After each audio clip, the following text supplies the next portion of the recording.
uncover evidence. This case has gone through 3 administrations, as well as former U.S. Attorney Alex Acosta. I know that, Pam. But have you interviewed Secretary Lutnick? No, Senator. Do you plan to? If he wants to talk to the FBI or the FBI wants to talk to him, that is more than on. Don't you think you ought to talk to him after this interview? Senator, if Howard Lutnick wants to speak to the FBI and if Director Patel wants to speak to Howard Lutnick, absolutely. Okay. Maybe we ought to get Mr. Lutnick in here too, Mr. Chairman. Senator Booker. Thank you. Thank you, Mr. Chairman. Attorney General, I know there's been a lot of talk about grants. I hate to bring you through this again, but it's really important to my state. New Jersey is one of the top 4 donor states in America, which means our taxpayers, Americans, Republicans, Democrats, Independents, millions of people send more money down here than we get back in relative to all the other states in the nation except for 3 others. We've been talking a lot about different grants. I want to be very specific about Office of Justice Program grants. There were $35 million worth of grants that were approved in a bipartisan way in this committee, grants that invest in things that are really vital to the public safety of our community. I know, again, we are in a room full of people who want to see crime go down. Republicans and Democrats, law enforcement officers have spoken to the urgency of these programs which deal with school violence, which divert people into substance abuse and treatment and supportive services. Community violence intervention programs, again, bipartisan programs that this committee really worked hard on this.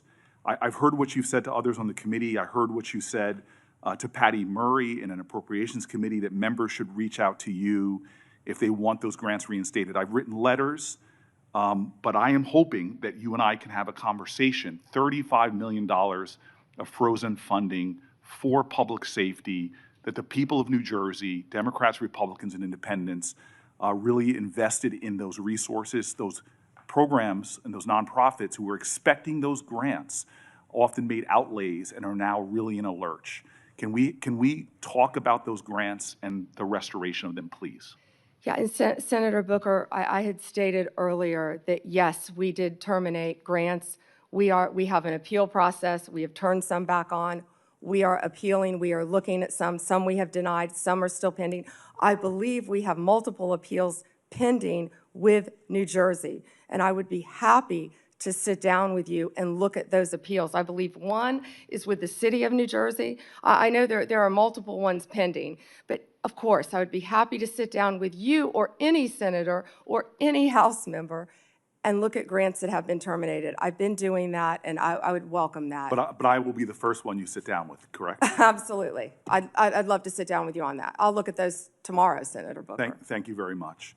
I want to move on. But we have been restoring some grants. I understand, some have been but denied, some have not. New Jersey, none have, and I really want to get to the bottom of that, and I'm hoping that we can reinstate some of those grants. The second thing I want to move on to is that earlier this year, the Department of Justice charged Newark Mayor Ras Baraka after he sought access to Delaney Hall Detention Center to conduct oversight.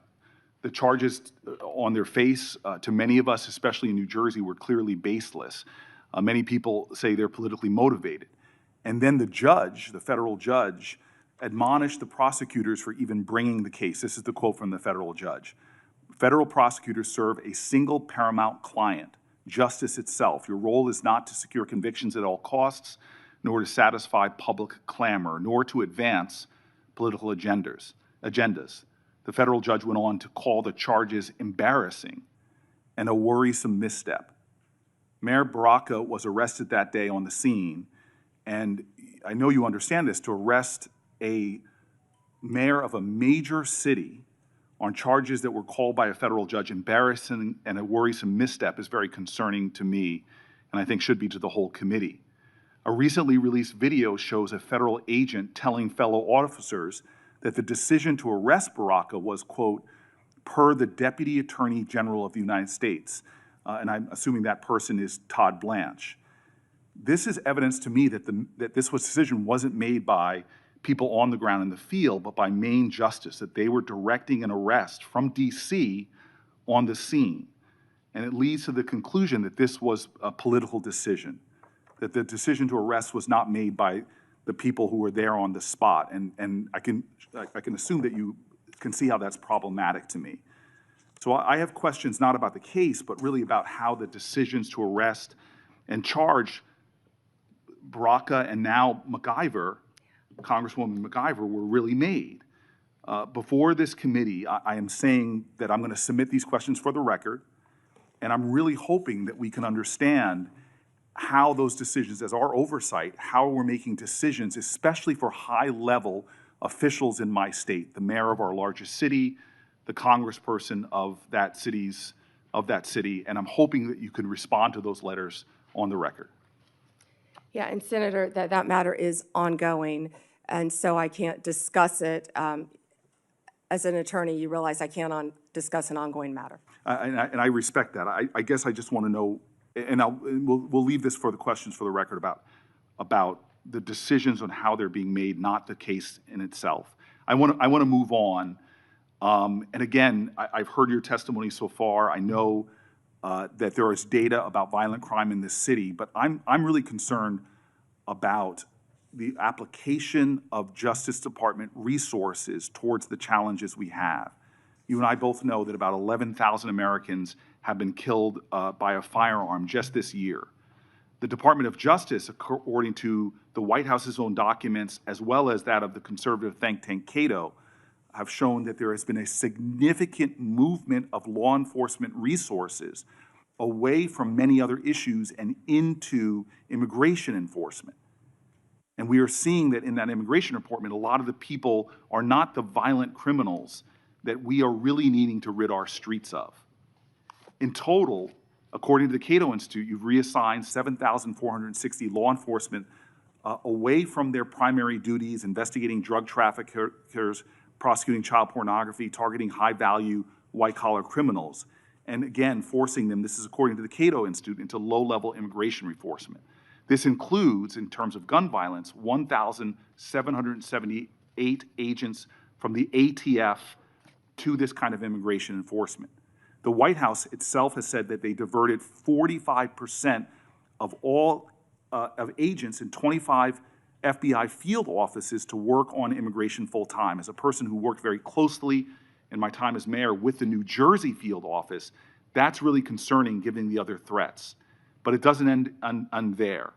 The DOJ has eliminated the Organized Crime Drug Enforcement Task Force, the independent component of the DOJ whose job it was to combat transnational organized crime, dissolved the Community Relations Service, which in New Jersey has been invaluable over 60 years, responding to communities experiencing conflict or violence, and something that people on both sides of the aisle of this committee have really invested in. You all have rescinded VOCA and VAWA grants to support survivors of sexual assault and human trafficking.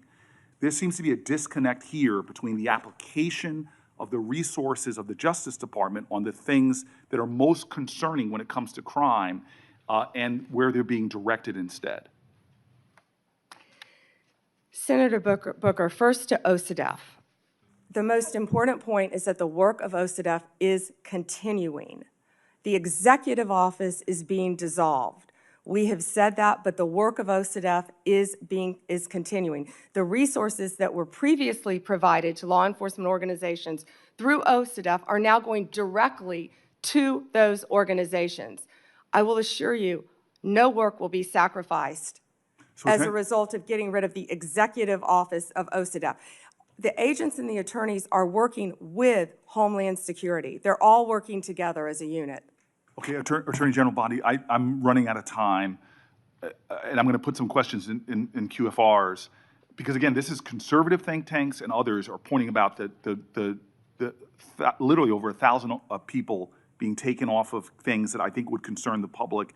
I'd like to get that, but I also just want to quickly mention that for the record, I want to ask about the public corruption unit as well. We now have gone from a public integrity section that went from 36 full-time prosecutors to now only 2.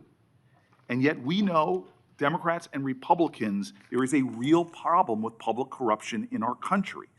And we know that the DOJ has stopped enforcing the Foreign Corrupt Practices Act, disbanded the Foreign Influence Task Force, dismissed the indictment against Trump donor Andrew Weidenhorn, cut back on white-collar investigations. My list goes on. I'm running out of time, but I will ask for the record against not only reassigning officers and prosecutorial resources from the other things I mentioned, but public corruption is really important. I want to talk about an area of bipartisanship on this committee, which is antitrust. This is a very bipartisan area. In June, the Antitrust Division finalized a proposed consent decree with Hewlett-Packard Enterprises and Juniper Networks settling the DOJ's challenge to the company's $14 billion merger. Reportedly, your Chief of Staff, Chad Mizell, and Acting Deputy Attorney General Woodard overruled career antitrust staff and approved the merger. This is a massive area of concern for Americans writ large. This is an area where corporate power is growing, corporate concentration in our country is happening at great degree. I'm grateful that the ranking member with Mike Lee on a committee that is really trying to get into this disturbing trend, and the issues right now in the Justice Department, the resources being put on it, and the appearance of improprieties that we're seeing are troubling. All I want to ask as my final question is, would you commit just to talk about antitrust to coming before the antitrust subcommittee led by Senator Lee to discuss antitrust enforcement in our country? We're over time. May I answer, Chairman? Yes. Senator Booker, I work hand in hand with Gail Slater. She is doing an incredible job. I said that earlier. I will let Gail Slater handle all matters with antitrust. The HP matter, Juniper, is a pending matter still because, as you know, it has to go before the courts, even after a decision has been made, and that's where it's pending right now. If I can go back to your previous two questions, first about our agents being reassigned. Our agents are working tirelessly on their day jobs and with Homeland Security, and right now they're not getting paid, and they're on the streets during a government shutdown working to keep every city in this country safe, in New Jersey and in every state. They're working together with DHS on task forces, but they're also doing their core mission, and they're getting child predators off the street. They are working so hard with all the agencies hand in hand. That has not been sacrificed, and I'm so proud of the work that the FBI, DEA, ATF are doing. ATF agents have worked tirelessly. I am in constant contact with them on the incredible cases that they're making to keep our country safe and our world safe, especially our DEA agents who are stationed around this world, and now they're not getting paid. Back to the public integrity section, the last point you made. It has not been slashed. Those are going to the various U.S. attorney offices to be handled in each office around the country instead of one unit based in D.C. Yeah. Thank you, Senator. Before Blackburn, my Democratic colleagues continue to criticize the DOJ for their role in President Trump's historic immigration crackdown. They've talked about due process. They've talked about the lack of transparency and oversight. However, my Democratic colleagues were silent about the former Biden administration failure to vet Afghan evacuees.